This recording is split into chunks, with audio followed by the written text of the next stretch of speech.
বন্ধুরা, আমি চৈতালি।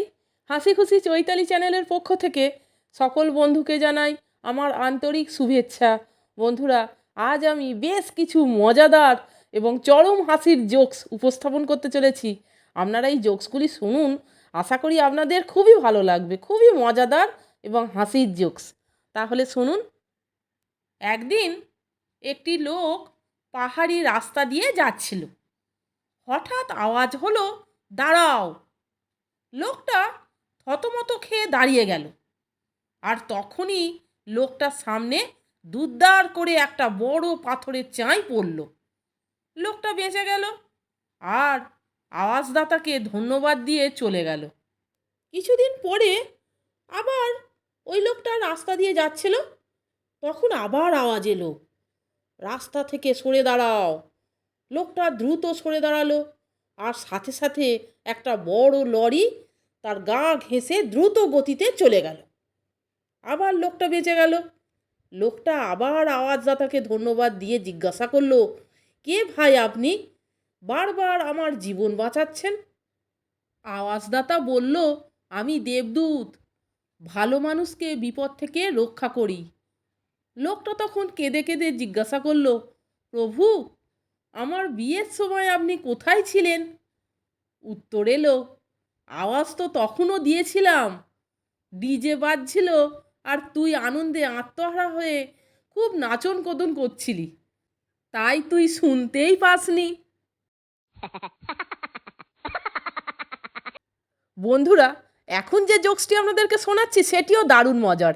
তাহলে শুনুন।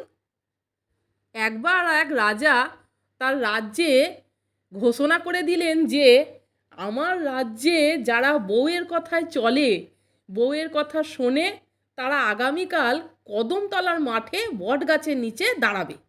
আর যারা বউয়ের কথা শোনে না, তারা দাঁড়াবে শিমুল গাছের নিচে।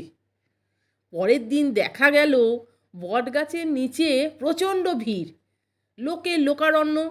ওদিকে শিমুল গাছের নিচে একজন মাত্র লোক দাঁড়িয়ে আছে। রাজা মন্ত্রীকে বললেন, দেখলে তো, সবাই বউ ভেরুয়া নয়, একজন অন্তত স্বাধীন চেতা পুরুষ আছে যে বউয়ের কথায় চলে না।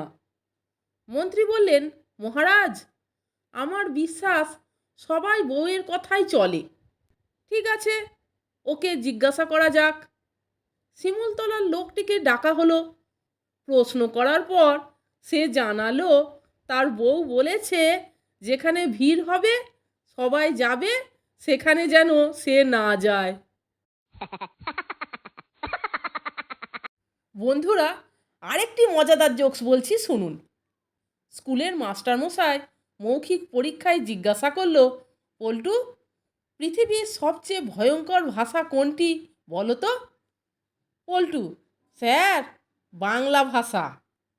তখন স্যার বলছে, সে কী রে, বাংলা তো আমাদের মাতৃভাষা, এটি ভয়ঙ্কর হয় কিভাবে? তখন পল্টু বলছে, যেমন ধরুন আপনি ছেলে মেয়ে নিয়ে ঘুরতে গেছেন আর আপনি মেয়ে ছেলে নিয়ে ঘুরতে গেছেন, কথা এক হলেও মানে কিন্তু এক নয় স্যার। বন্ধুরা, আরেকটি মজাদার জোকস বলছি, শুনুন। রিঙ্কু বৌদি ডাক্তারবাবুর কাছে এসেছেন। বলছেন, ডাক্তারবাবু, আমি জীবনে হাঁপিয়ে উঠেছি, আমার কিছুই ভালো লাগে না, আমি ভেবে পাই না কী করলে ভালো লাগবে, বড়ই সমস্যা ডাক্তারবাবু, কি করি? এ কথা শুনে তখন ডাক্তারবাবু বলছেন, আপনাকে চেক আপ করে দেখলাম, সব কিছুই ঠিক আছে, আপনার দরকার চেঞ্জের। তখন রিঙ্কু বৌদি বলছে, এটা কোনো পরামর্শ হলো? গত কয়েক বছরের মধ্যে 4-4টে স্বামী, 2টো বাড়ি, 1 ডজন রান্নার লোক, কাজের লোক, 2 ডজন গাড়ির ড্রাইভার চেঞ্জ করে ফেলেছি, আর কত চেঞ্জ করব স্যার? বন্ধুরা, এখনকার জোকসটিও দারুণ মজার। তাহলে শুনুন। গভীর রাতে স্বামী স্ত্রী ঘুমিয়ে আছে। হঠাৎ স্ত্রী স্বপ্নে দেখে চেঁচিয়ে উঠে বলতে লাগলো, ওঠো, পালাও তাড়াতাড়ি, আমার স্বামী এসে গেছে, হায় হায়, এখন কি হবে? স্বামী দ্রুত জানলা খুলে দোতলা থেকে রাস্তায় লাফিয়ে পড়ল। সঙ্গে সঙ্গে খেয়াল হলো নিজের বেডরুমের জানলা থেকেই লাফ দিয়েছে সে। কিন্তু ততক্ষণে মাথা ফেটে গেছে তার, পাও ভেঙেছে একটা। এমন অবস্থায় দুজনেই এখন ভাবছে দোষটা আসলে কার।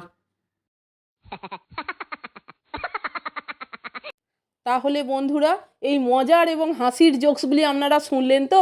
যদি ভালো লাগে তাহলে একটা লাইক, কমেন্টস এবং আমার চ্যানেলটিকে সাবস্ক্রাইব করে আমার পাশে থাকবার অনুরোধ করলাম। এই রকম আরও অনেক হাসির গল্প, মজার গল্প, হাসির জোক শুনতে বন্ধুরা প্লিজ আমার চ্যানেলের ভিডিওগুলো আপনারা একটু দেখুন। ভালো লাগলে বন্ধুদের মধ্যে শেয়ার করে দেবেন। আপনারা সকলে ভালো থাকবেন, সুস্থ থাকবেন। আমি আবার আসছি পরের দিন অন্য কোনো হাসির গল্প, মজার গল্প, হাসির জোকস নিয়ে। ভিডিওটা সম্পূর্ণ দেখার জন্য এবং এই মজাদার জোকসগুলি শোনার জন্য আপনাদের আমি অসংখ্য ধন্যবাদ জানাচ্ছি।